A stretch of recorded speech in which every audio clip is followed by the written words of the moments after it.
నమస్కారం. నేను మాదాపూర్లో గల స్వాతి హై స్కూల్ నందు తెలుగు టీచర్గా బాధ్యతలు నిర్వహిస్తున్నాను. విద్యార్థులకు తెలుగు అనర్గళంగా నేర్పించాలి అన్న నా చిరు ప్రయత్నం.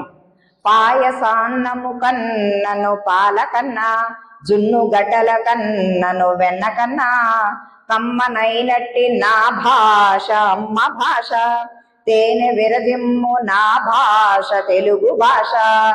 మాదాపూర్లో గల స్వాతి హై స్కూల్ నందు భారత వికాస పరిషత్ ఆధ్వర్యంలో తెలుగు భాష మీద పట్టుత్వం తీసుకురావాలనే ఉద్దేశంతో తెలుగు భాష పైన మక్కువ తక్కువ అవుతున్న ఈ రోజుల్లో విద్యార్థులు తెలుగు అక్షరాలను గుర్తించుట, కలిపి చదువుట, తెలుగు గుడింతాలు చదివే విధానం అనగా తలకట్టు, దీర్ఘం, గుడిపళ్ళు ఇలా తలకట్టు తీసేస్తే ఒత్తుగా మారే అక్షరాలు, రూపం మారని ఒత్తులు, రూపం పూర్తిగా మారేవి ఇలా వివరంగా చెబుతూ గుండ్రంగా వ్రాయటం, చదవటం, అనర్గళంగా తెలుగులో మాట్లాడటం, ద్విత్వాక్షరాలు, సంయుక్త అక్షరాలు మరియు సంశ్లేష అక్షరాలను ఒత్తులు పొల్లులు పోకుండా స్పష్టంగా చదువుట, వ్రాయుట డిక్టేషన్ రూపంలో నేర్పించబడును.